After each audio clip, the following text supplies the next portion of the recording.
Imagine करो, आप अपनी लाइफ का मोस्ट नॉर्मल मॉर्निंग जी रहे हो।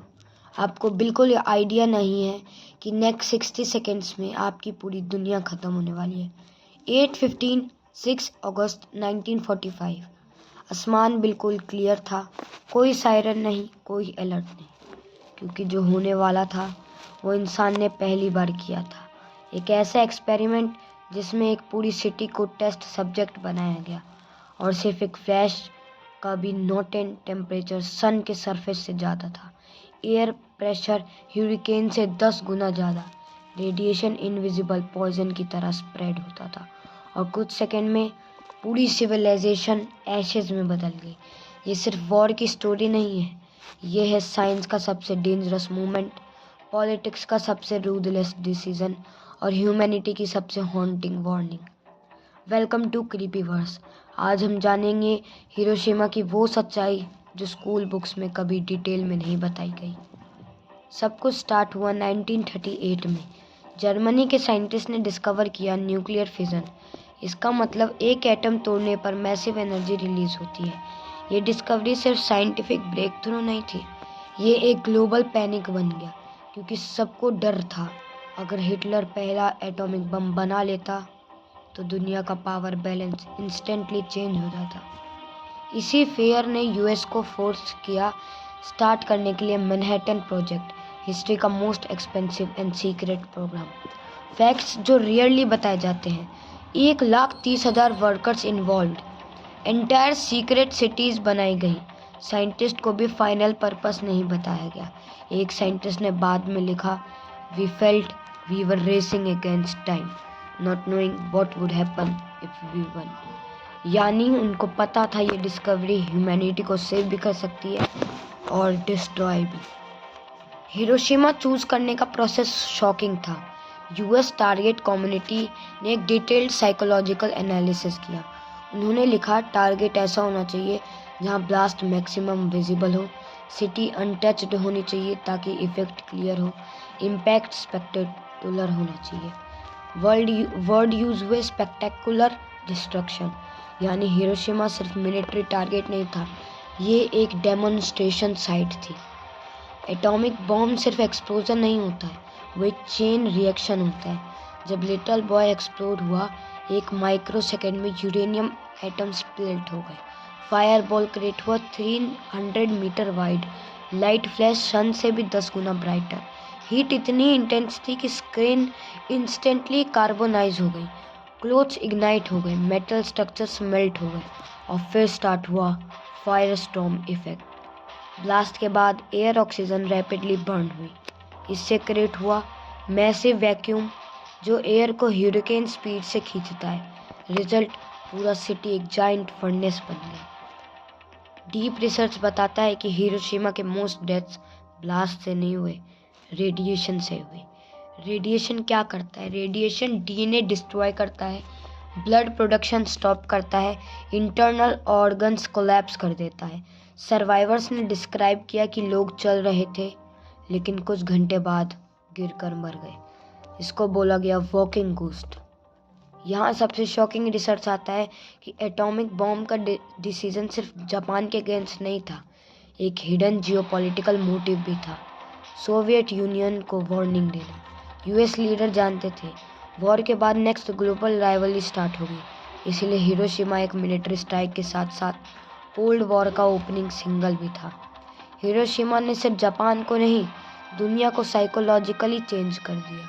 पहली बार ह्यूमैनिटी ने रियलाइज किया, one weapon one city destruction.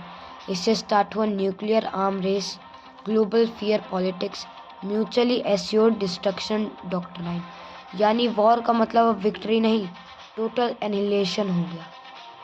6 अगस्त 1945, ये सिर्फ एक हिस्टोरिकल इवेंट नहीं, ये एक वार्निंग है कि जब साइंटिफिक प्रोग्रेस एथिक्स से फास्ट हो जाता है तो सिविलाइजेशन खुद अपने सबसे बड़े एनिमी बन जाता है। हिरोशिमा आज रीबिल्ड हो चुका है, लेकिन उसका शैडो ह्यूमन हिस्ट्री पर हमेशा रहेगा, क्योंकि हिरोशिमा ने दुनिया को एक हार्श ट्रूथ सिखाया, humans can create power greater than there wisdom. और जब पावर विजडम से ज़्यादा हो तो फ्यूचर सिर्फ अनसर्टेन नहीं, डेंजरस हो जाता है। हिरोशिमा की डिस्ट्रक्शन के बाद दुनिया शॉक में थी। जापान की गवर्नमेंट भी स्टन्ड थी, लेकिन उन्होंने इमीडिएटली सरेंडर नहीं किया और इसी हेसिटेशन ने हिस्ट्री का नेक्स्ट ट्रैजिक चैप्टर लिख दिया। डीप रिसर्च बताता है कि सेकेंड एटॉमिक बम का एक्चुअली टारगेट नागासाकी नहीं था। ओरिजिनली टारगेट था कोकुरा सिटी। 9 अगस्त 1945 US bomber plane Bockscar bomb लेकर उठा। बॉम्ब का नाम था Fat Man, plutonium based atomic bomb, Hiroshima bomb से ज़्यादा पावरफुल। लेकिन जब प्लेन कोकुरा पहुंचा तो सिटी थिक क्लाउड्स और स्मोक से कवर थी। पायलट को क्लियर विजुअल टारगेट नहीं मिला और एटॉमिक बॉम्बिंग के रूल क्लियर थे। बॉम्ब से विजुअल कंफर्मेशन पर ड्रॉप होगा, फ्यूल रैपिडली ख़त्म हो रहा था, डिसीजन लेना था। और तब पायलट ने चूज़ किया सेकेंडरी टारगेट नागासाकी। हिस्ट्री ने एक ट्रैजिक ट्विस्ट देखा। अगर क्लाउड न होते तो नागासाकी बच सकता था। The moment Nagasaki was destroyed one time 11:02 AM bomb explode हुआ। 500 मीटर हाइट पर 21 किलोमीटर ब्लास्ट पावर और फिर एक और ब्लाइंडिंग फ्लैश, एक और फायरबॉल, एक और सिटी साइलेंस में डूब गई। शॉक वेव ने 40% सिटी इंस्टेंटली डिस्ट्रॉय कर दी।